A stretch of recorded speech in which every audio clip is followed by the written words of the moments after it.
Hello, Facebook. Hello. We're here recording our podcast. So Ellie, as our chief prover, you are here to fire questions at us. We are going to answer them the best we can, be as honest we can, and find time to talk. Hey! See what I did there? It's time to talk, babe. It's time to talk. Did you know it's time to talk, babe? Oh, shit. Yes! You're going to see the ticks. Damn. Okay. Are you ready for your first question? We are ready for our first question. Oh, that first one's quite deep. Okay, this one's quite light to start with. Okay. What's your most embarrassing / funny mental health moment? I actually know mine, but mine's crazy dark and hilarious. And I always thought it would probably come up at a later point. Okay. But you know what? Because it's time to talk day. Get So, there. yeah, do you know what I'm going to say? I think so. So, oh, this is really weird. So, We've got as you guys will know, I had a very kind of close episode, suicidal episode, back in some time or another, July, August, October, I don't know, a while back. And long story short, something had happened because of all my anxiety and pressure to feel like I mustn't be a burden to people. Somebody had voiced their kind of feelings that made me think that I was a burden and everyone would be better off without me. So I left the party, went home, and was going to potentially kill myself, but didn't, thankfully, because my housemate was here. The thing that nobody realizes, although a few people now do, is that night we were at a costume party, and I was dressed in a replica outfit of Olivia Newton-John in the Physical video. So I had pink leggings on, one of those white t-shirts that gives you the camel hoof. I had the headband on. Because I'd gone out and I'd really got into the costume to really try. And so I literally walked home in this kind of like, right everyone, this is my last half hour alive, in this outfit, waving to people as I was walking down the street as Olivia Newton-John, and then started panicking about the idea of, the thing that I panicked about more than anything was not what's going to happen if I do this, but, oh God, do I get changed out this outfit? I don't want the paramedics to find me in this Olivia Newton-John outfit. It was the weirdest thought. So I was like, this is really inconvenient, because then people are going to have to explain to them that I went to a fancy dress party, or maybe they'll think it's my normal clothes. Is that going to put everyone out? Am I making more of a nuisance than I should have? And saying it now, maybe it isn't that funny, but it was funny when I mentioned it to you. I was always but in all seriousness, I've always loved the fact that I can look back on that day, and as horrible as that day was, or that evening was, Counts. my favourite thing about it is, even in that moment, I still could not stop laughing at the ridiculousness of my situation. Yeah. Yeah, and like, I mean, there's pictures of me in that outfit everywhere, and it's and it was like the first time I'd ever gone like, for me, fully drag, I guess. It wasn't drag. I know, but for me, it was drag. I was wearing tights. I wasn't wearing trousers. But yeah, I think that might be my I'm trying to think of mine. I can think of a time that was really kind of embarrassing looking back on it. And really weird. I've never experienced anything like it.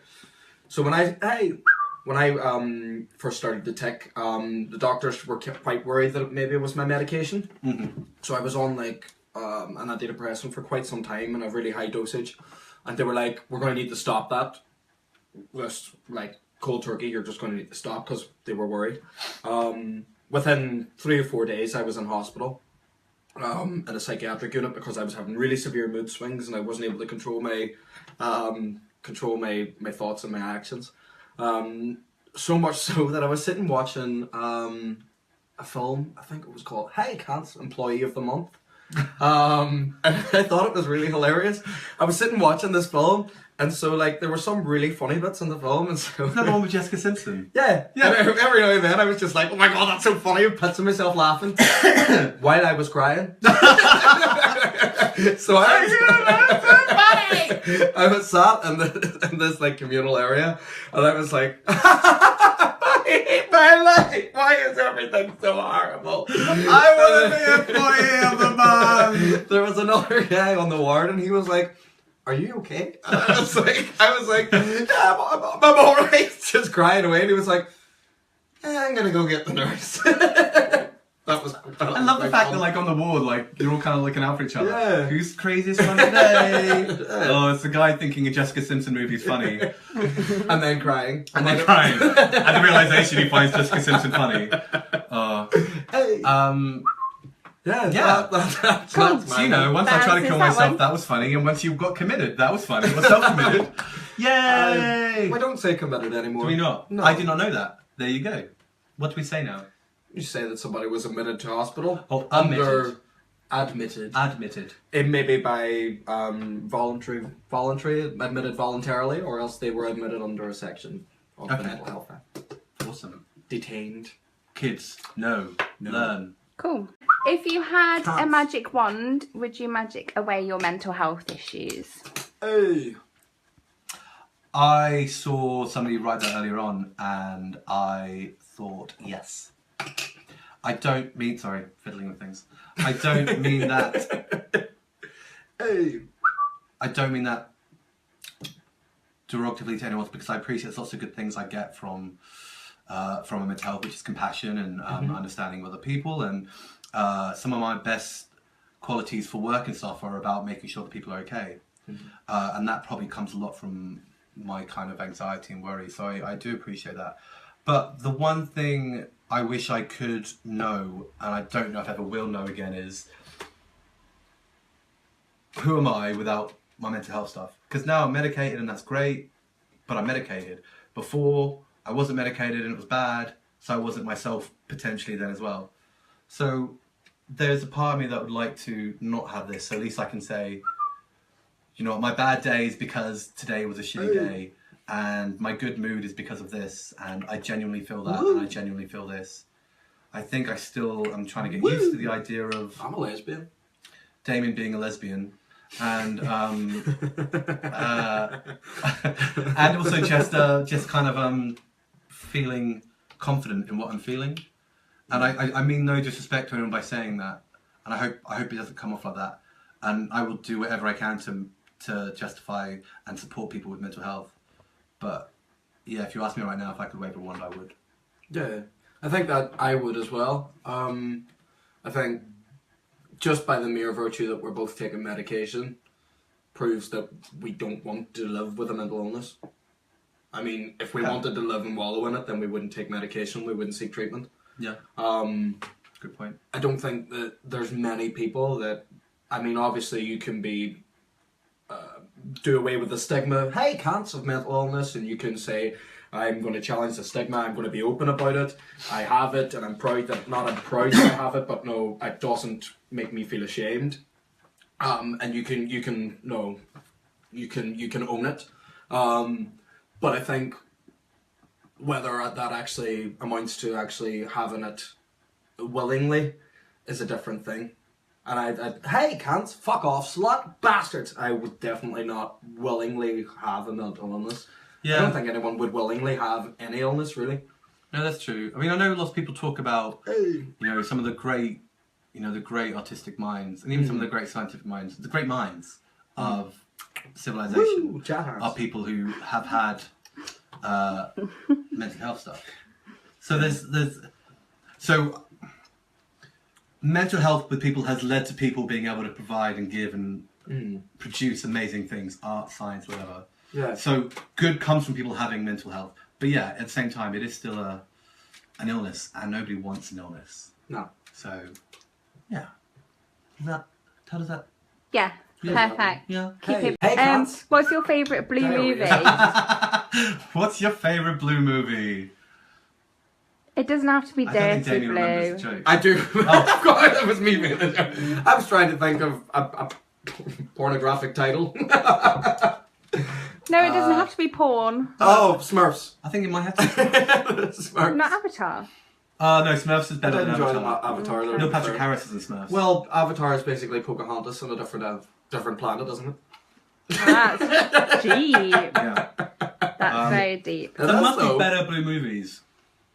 Like Deep Blue Sea, with sharks. I've never seen Shark that. eats Samuel L. Jackson. Sorry, spoilers. Not Sorry. so good. Thanks for that, Daly. Yeah, sorry about that. Okay, Um, let's move on. Yeah. Blue Harvest. That That sounds like it episode, could wasn't be dirty. Was that an episode? I think that was an episode of Family Guy. Hey, cats. Ginger pig. oh yeah, no, that was the Star Wars spoof. Yeah. Yeah. There you go. What's the one big mythbuster you want to clear up about depression or anxiety or OCD or Tourette's? And no other mental illnesses, just those ones. No, but the ones you suffer from. The ones So- that we know. One of my big ones about depression is that you feel sad all the time. I think most of my kind of feelings around depression is mostly I'm just apathetic and I'm just like, oh, I couldn't be bothered most of the time. That's how depression leaves me. It just leaves me like, oh, I just don't want to go out. It just leaves me with no motivation. Maybe once every now and then I actually feel properly sad. I can feel depressed as well. Most of the time I'm actually experiencing some level of depression. But that doesn't mean to say I'm in crisis. So it's very rare that I'm actually in crisis these days. But I still experience depression quite regularly. Hey! So yeah, that's probably my big one about depression anyway. Hey, cats! Wonder what Diarrhea. people. Do you want to break down some myths about diarrhea, Davey? No. Hey! No. I.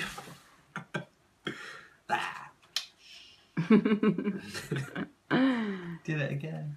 I don't know.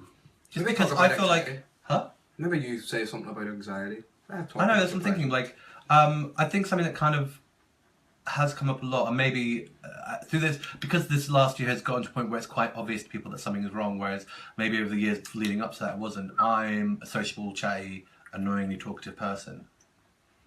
Love going out, can be the life and soul of a party. So then when you turn around to people and say, oh my god, I don't want to be here, people keep touching me, I can't deal with this. He's gay. All those things that Damien just did. I think people find it really surprising to see me kind of freak out in public spaces. Just the other night, we were in a pub, which I think is a health code violation for the amount of people that's in there. Were you in Bar Broadway? No, Bar it wasn't, Broadway? because Bar Broadway we love. We love Bar Broadway. It would Bar be Broadway fun. is one of our sponsors. It is one of our Supporters. sponsors, everyone. We love Bar Broadway. But no, there's another establishment. And I won't be mean about them because, they're their own thing. But I literally was like crawling and scratching my skin off. It was like, so there's me up for a big night on a good night. No. But then there's like me literally being like, I can't be in here, like scratching my neck. And I could see people around me just looking at me really confused. So I think it's that, like you can... You'd be excellent, Sandra. No, Sandra. I think basically that people can assume that if you're a happy-go-lucky extrovert, you can't also be an introvert or have this kind of social anxiety. I think that's probably one. This is a really nice one. Is there someone who has mental health, maybe in the media or something, who has inspired you? Recently, I have been reading more and more about Carrie Fisher. I mean, I was always a fan, but hadn't really kind of followed it. Lollipop. But I love her sense of humour and her honesty about mental health. And it's a shame that it's only through her death that we're learning, especially in the UK, maybe people in America knew more. But we're kind of learning just about how hilarious she was. Like the fact that she got cremated and put her remains in a Prozac pill is Did just... she? Yeah. And her cremation jar is a massive Prozac pill. Amazing. Yeah. So at the moment I'm looking a lot into her. But outside of that, I think just like people like people like Stephen Fry and stuff who are Diarrhea. just so honest about it. But I think it's still hard to have male mental health roles, especially straight male mental health roles. One of my kind of one of the ones that really inspired me growing up was Jim Carrey, because he obviously maybe people don't know. He's diagnosed with bipolar, and it's always really kind of his talent and how successful he's been despite his obvious obviously with bipolar you have those major shifts between being elated and being really depressed. And so despite those really depressive moments in his life, he's been able to be successful and able to kind of persevere through that. That's really been inspiring to me. Hey! Yeah. And I think he's funny. I love him. I do know what, I Nice. had Well, actually where's he completely forgotten that.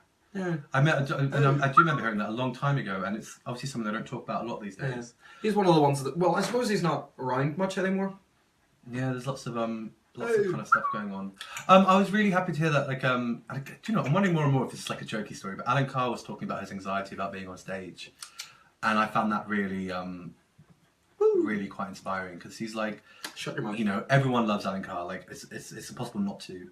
He bridges that kind of gap between gay and straight. Like, everyone can enjoy him. It sounds weird. Sorry, Alan. And I really kind of like that kind of honesty, and I think actually a lot of comedians are more open about their mental health stuff than That sounded like a fart. other Sorry, kind that of wasn't a fart. But yeah, so yeah, I'd probably say like, yeah, male comedians who can find a way of laughing like we kind of try to do, and yeah, I think Stephen Fry was great because it was like your mum and dad could relate to Stephen Fry, and the gay community relates to Stephen Fry. And he's very articulate. He's very able to express himself very well, like that. Hey, Kant. Yeah, but also like it helps him being a national treasure to begin with. Slut. Okay, I'm gonna stop talking. What has mental health taught you about yourself? Mental health or mentalk health? Mental health. I'm crazy. Don't trust anything I do. Don't trust anything I say. Don't believe anything I think. Those are my answers. Wow. Whoa. Fun. Mine has taught me to persevere. To persevere. To persevere. To keep going. No, it's always taught me things will get better. Things will always get better. I mean, some of my worst moments have been like, oh, this is just going to keep happening again, and I'm going to keep getting depressed every year. But luckily I've had 2 years now where I've been relatively stable. See, that's really nice. But I hate to be the party pooper, but I feel like... Stop shitting on everybody's... I know, but I just feel like it's going to get worse. Like, it's great at the moment, but the one thing I know is it's going to get worse again. Yeah, but you And I don't mean that to be overly negative, although that's apparently what I do. But it's gonna. I mean, that's the thing. It's. But see, hopefully this time around, from whenever you've got through it, you've learned better strategies. Yeah. And you've learned how to get out of it better. Yeah. And then hopefully now you've got this therapy course that you're doing that'll help you to give you more coping strategies to cope with things in future. I mean, I know everyone in life, regardless of mental health, Sluts. we know that life is up and downs. Woo. The difference is, if you're living with a mental health problem, you have a very real concept of knowing that a down is going to happen at some point and knowing what that could be like. Yeah, but that's life. Don't know why I'm singing out loud. But I also know that it takes fucking balls to talk about it, and that it's helping me help other people. So yeah, so I do know there's a good side to it as well. Mm. So we talked a lot about erections and ejaculation last time on the episode. So have you had any other weird side effects on mental health, the various drugs you've tried, other than the fact that you can't come? Wow. Can't come where? Is my mum watching this? To the pants party. Oh dear. Other side effects. Well, I had the side effect which made me want to kill myself. Not good. That was a fun one. I had the one where I wanted to eat everything. Mm-hmm. That's a fun one and a sad one. I remember me and Rory, we went to, Rory's my best friend. We went to, we went to, what was it? An all-you-can-eat Chinese buffet. And they're like, they kept bringing out like these really tiny plates, and I was like, another one. Another one. Another one. And it literally came to about 8 plates, and then I was like, Rory, I have to stop eating. I was like, I know that like I could eat more, but I should just stop now. That's when my fat problem started. That's when Sandra was born. The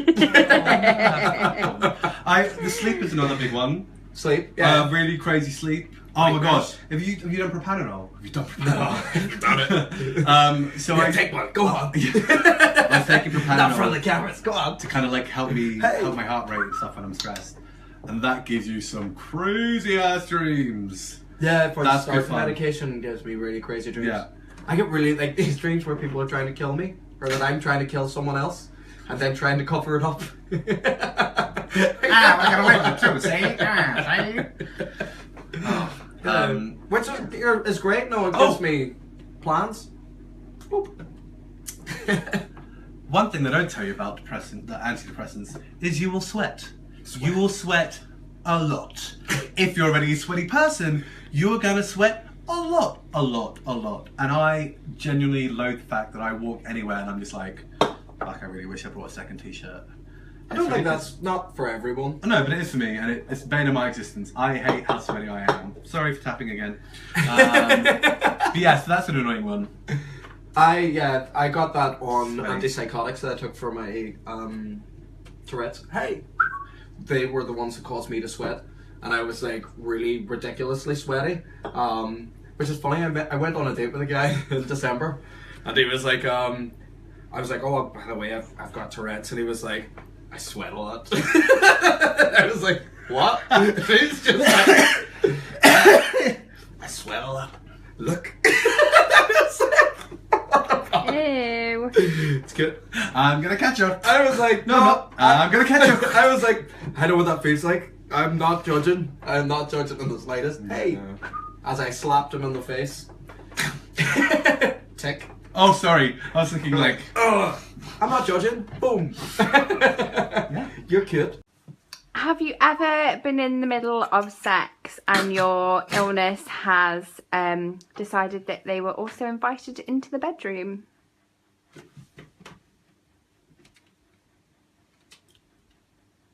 What? Well, I can. It's been definitely. It's been brought into relationships. It's invited itself into relationships.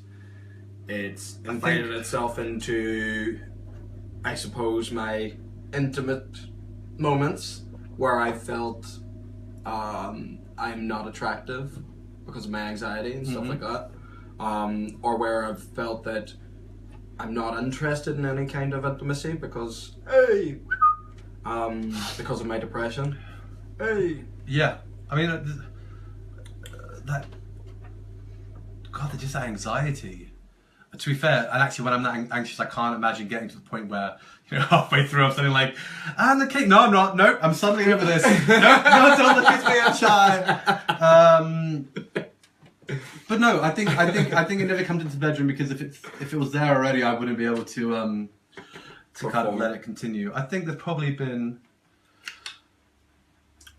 conversations that have involved while being intimate, like just being about people that kind of makes you feel bad or something has happened and the paranoia really, really kind of creeps in. But I think it comes into play a lot earlier than the actual point of getting to intimacy. Yeah.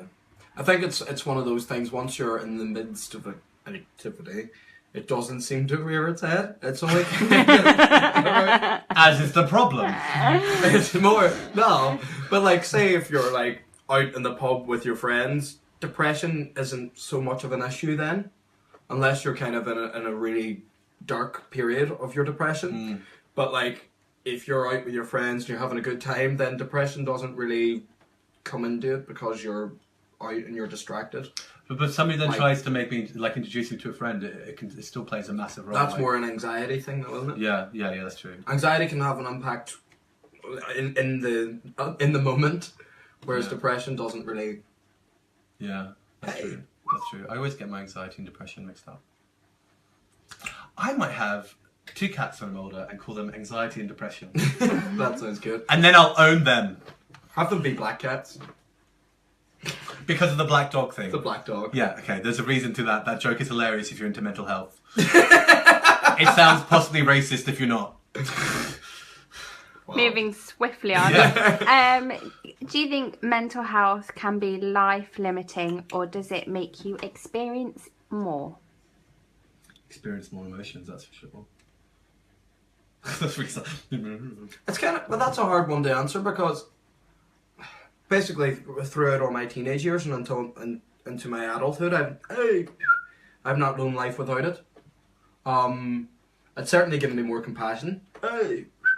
And it's made me it gave me a lot of patience for other people. Whenever they're having issues. But at the same time, it has been limited in that, no, I didn't go to university as early as I wanted to because I wasn't able to apply for university. I wasn't motivated enough to actually fill out applications. I wasn't motivated enough to look into it. And so, it's been limiting, but I've also kind of been able to overcome that as well. Yeah. What about you? I don't know. I don't think it's helped me live a better life. But I do think it's given me good things, like you said, the compassion, all that. And again, like I can look back and I can see these patterns throughout my life that I didn't know was depression, anxiety, or whatever. So it's definitely been limiting. But at the same time, I think I've been quite fortunate in that at moments in my life where things have been really bad, I refuse to not fight them. Woo. So if something really scares me, I try to do it. So I don't know, maybe responding to things like that. I think Good. probably, I'm going back to my OCD, where I have intrusive thoughts about death. That's been like, because that scares me so much, I think that has been a saving grace a lot of the time, where I've been suicidal, because of that fear of death, that I haven't been able to actually commit suicide or anything because I have that intense fear of dying. Yeah. Whereas if I didn't have that fear, then I suppose I probably wouldn't be here now. No, that's true. Because like I've said to you before, and you once told me it was probably the thing that saved me.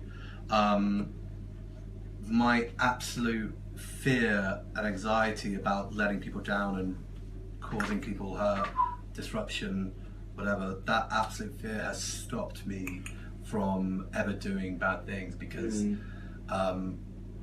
I already feel like I'm such a hindrance. I kind of recognize that if I ever did take that step, it would just cause so much trouble. I don't always see it in terms of, oh, it cause so much sadness. It wouldn't. I realize it would, but that's not what I'm thinking about. What I'm thinking about is it would cause problem. My mum and dad would have to explain for the rest of their lives that their son had done that. My friends would have to feel bad. You would have felt bad because you hadn't done enough. Ellie might feel bad because she hadn't. She would have felt like she hadn't done enough, or she'd be angry because she would think I've been selfish, or Simon would feel like he could have done more.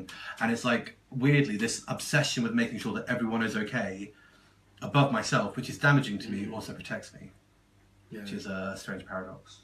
Yeah. Cool. Seems that. Still I bored, think that's all our questions. Is that all the questions? okay. Yeah. Thank you, everyone. I think that's enough for today. Yes. Time to talk. Bye, everyone online. Thanks Bye. for our Thanks for first watching. live segment. Bye. Bye. Bye.